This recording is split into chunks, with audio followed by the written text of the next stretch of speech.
Hello friends, आप सभी का आपके अपने YouTube चैनल कालचक्र इतिहास की यात्रा में स्वागत है। आज का जो हमारा टॉपिक है वह है प्लासी का युद्ध।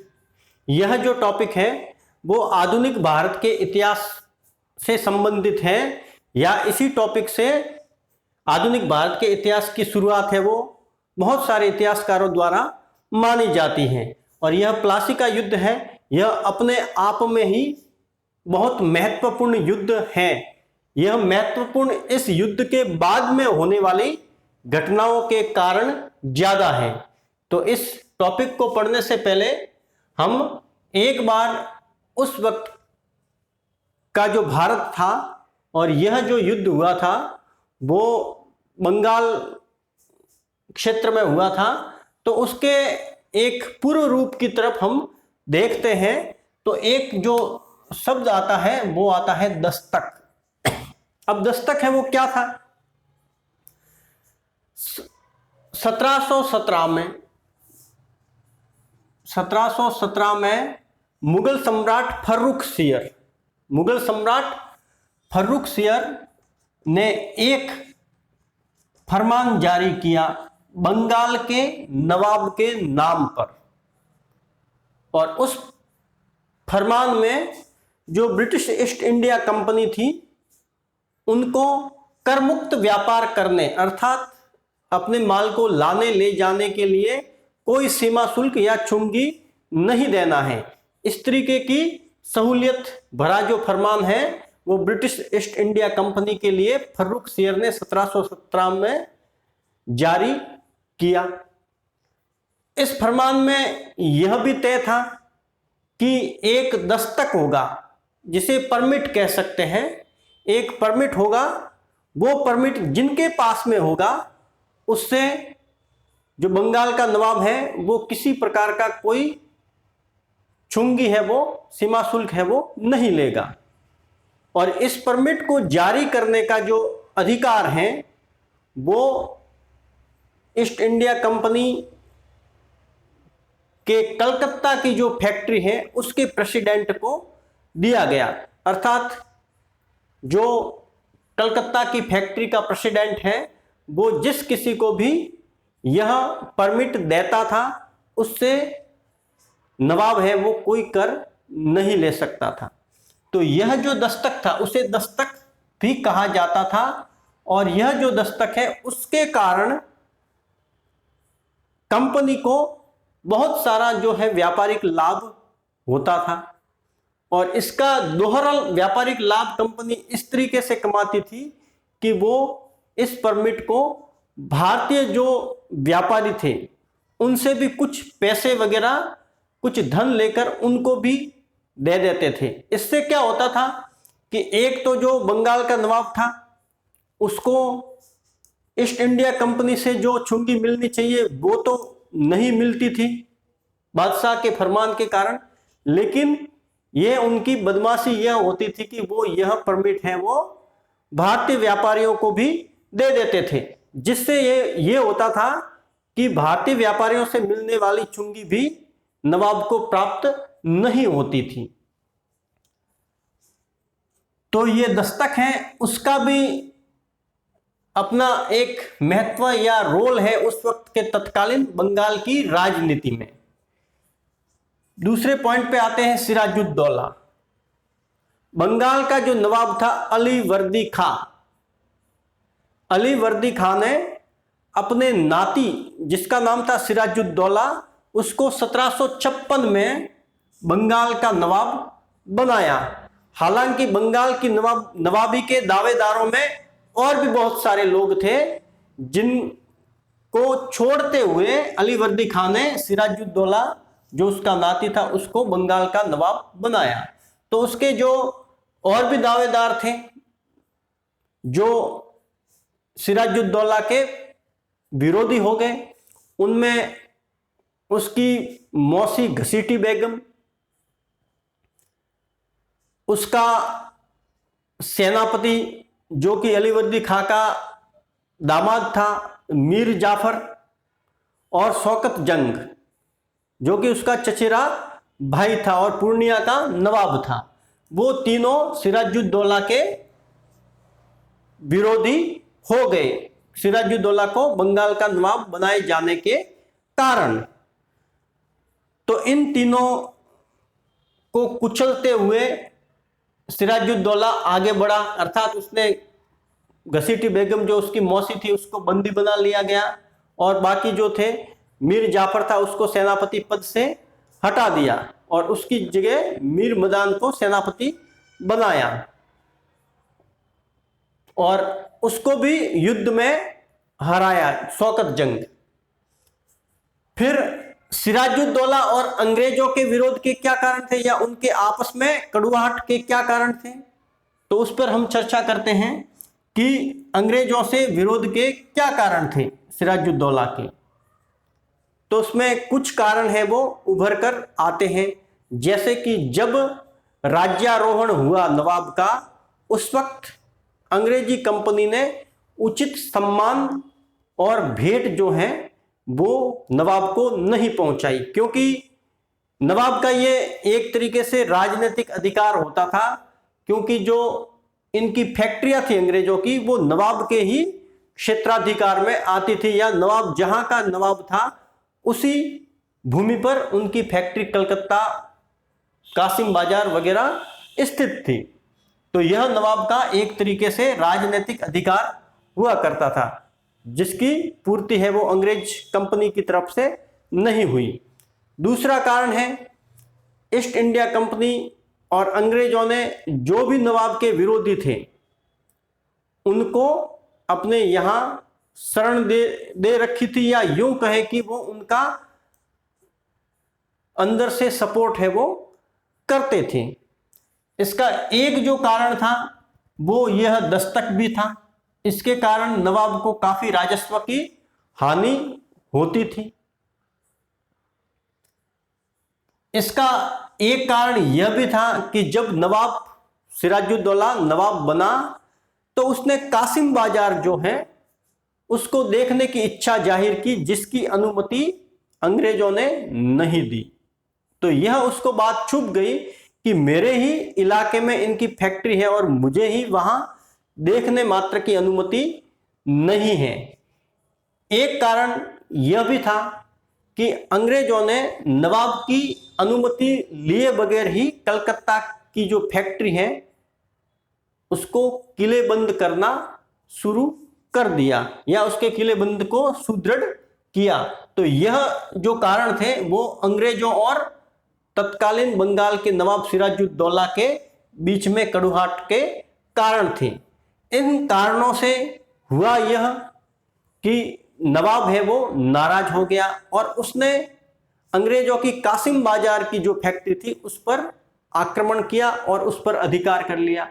उसके बाद में कलकत्ता की जो अंग्रेजों की फैक्ट्री थी वहां भी जाकर उसने अधिकार कर लिया, और वहां से 446 लोगों को बंदी बनाया गया, जिसमें एक हॉलवेल भी था। एक अंग्रेज अधिकारी था जिसका नाम हॉलवेल था। इन 446 लोगों को एक कोठरी नुमा जगह थी जहां पर उनको भर दिया गया, छोटी सी जगह थी, भर दिया गया। और गर्मियों का टाइम था, जून का महीना था। तो जब सुबह खोलकर देखा उस काल कोठरी से तो उसमें 21 लोग ही जीवित थे, बाकी सब मर चुके थे दम घुटने के कारण, और उसमें 21 लोगों में हालवेल भी शामिल था।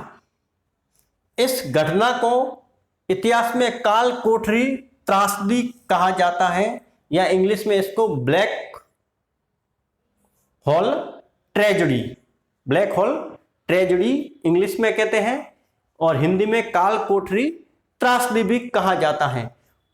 बहुत सारे इतिहासकार हैं वो यह मानते हैं कि यह काल कोठरी त्रासदी है वो हुई ही नहीं थी, यह सिर्फ सिराजुद्दौला को बदनाम करने के लिए अंग्रेजों ने मनगढ़ंत कहानी है वो गढ़ ली, ताकि बंगाल पर अंग्रेजों के आक्रमण को न्यायोचित और तर्क संगत ठहराया जाए।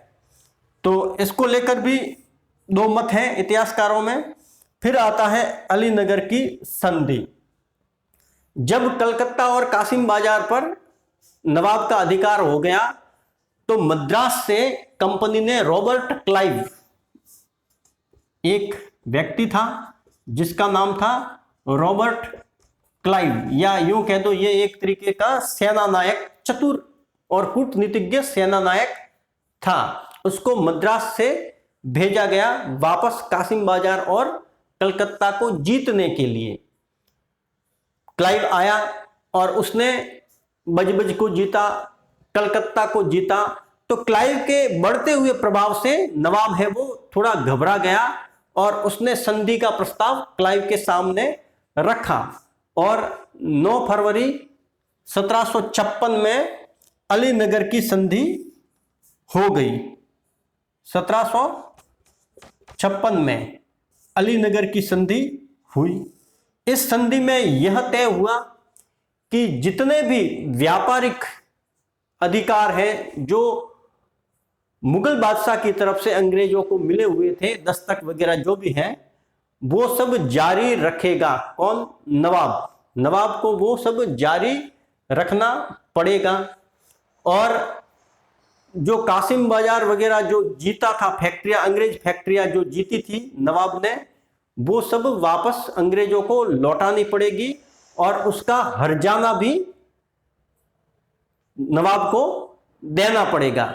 उसके अलावा कलकत्ता में सिक्के हैं वो ढालने का अधिकार भी नवाब को देना पड़ा और उसी के दरमियान अंग्रेजों ने कलकत्ता में सिक्के ढालने के लिए टकसाल भी है वो खोल दी। तो यह सब चीजें हैं वो अलीनगर की संधि में तय हुई।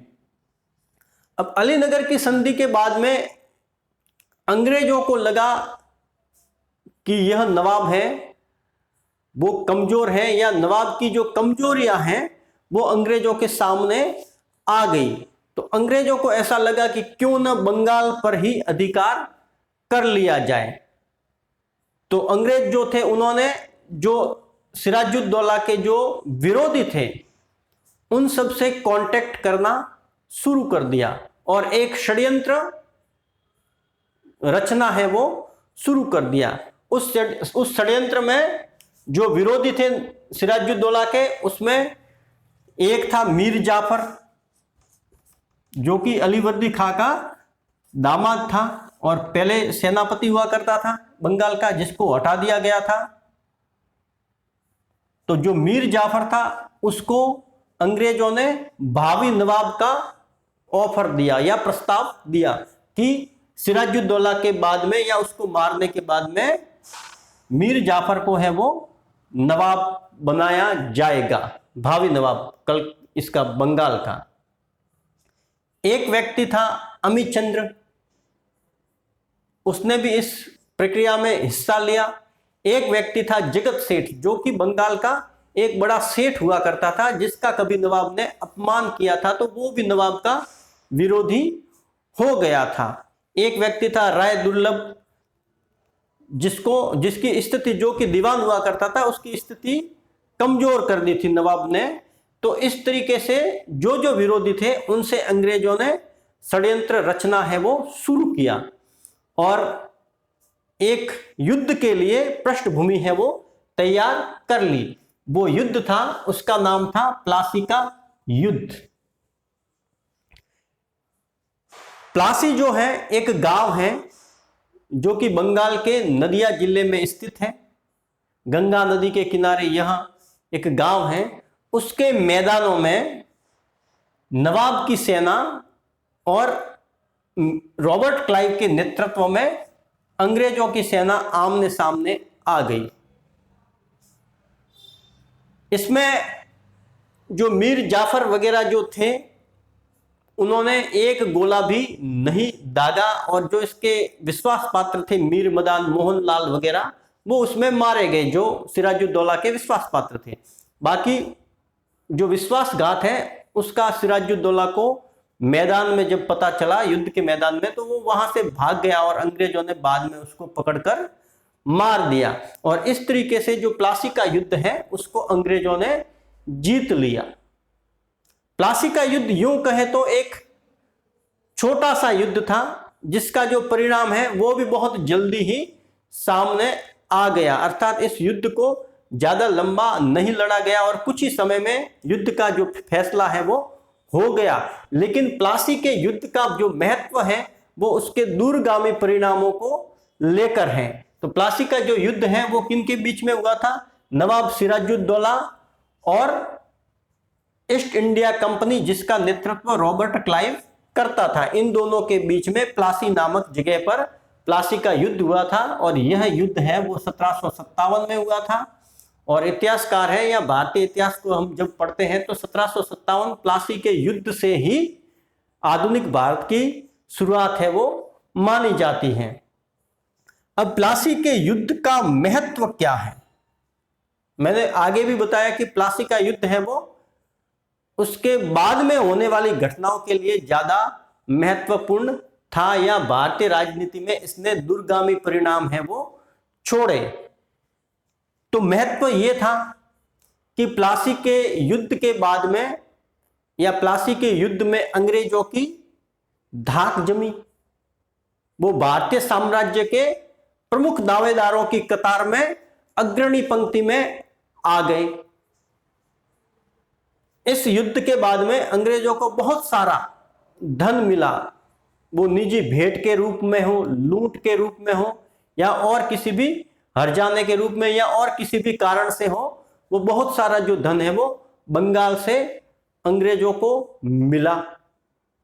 और बंगाल से जो प्राप्त राजस्व था उससे अंग्रेजों ने एक मजबूत सैनिक शक्ति तैयार की और उसी सैनिक शक्ति से उन्होंने शेष भारत को जीतने का भी मार्ग प्रशस्त किया। अर्थात धीरे धीरे समय के साथ में उन्होंने बंगाल से प्राप्त राजस्व से पूरे भारत को जीत लिया। बंगाल के व्यापार व्यवसाय पर भी अंग्रेजों का अधिकार हो गया एक तरीके से। वहां की दस्तकारी, बुनकर, हस्तकला वगैरह उनका धीरे धीरे नाश हुआ और बंगाल से प्राप्त राजस्व से ही उन्होंने व्यापार व्यवसाय किया। अर्थात बंगाल पर अधिकार प्राप्त करने से पहले अंग्रेजों को भारत से व्यापार के लिए या भारतीय वस्तुओं को खरीदने के लिए जो धन है वो इंग्लैंड से लाना पड़ता था। अब उन्हें वो इंग्लैंड से लाने की जरूरत नहीं रही। उनको बंगाल से जो राजस्व मिलता था उसी से वो जो यहाँ की वस्तुएं हैं वो खरीद लेते थे और उन्हीं वस्तुओं को वो यूरोप के बाजार में बेचते थे। अर्थात उनका एक तरीके से विशुद्ध मुनाफा हो गया। खरीदारी के तौर पर उनका 1 रुपया भी नहीं लगा और बेचने पर जो भारी मुनाफा मिलता था वो सारा का सारा अंग्रेजों की जेब में जाने लगा। और इसके जो परिणाम हैं वो काफी दूरगामी रहे। बंगाल की इसके बाद में स्थिति है, आर्थिक स्थिति है वो खराब होने लगी अंग्रेजों की आर्थिक नीतियों के कारण। आज का आपका टॉपिक है वो यही समाप्त होता है। अगले टॉपिक में हम बक्सर के युद्ध को पढ़ेंगे। धन्यवाद।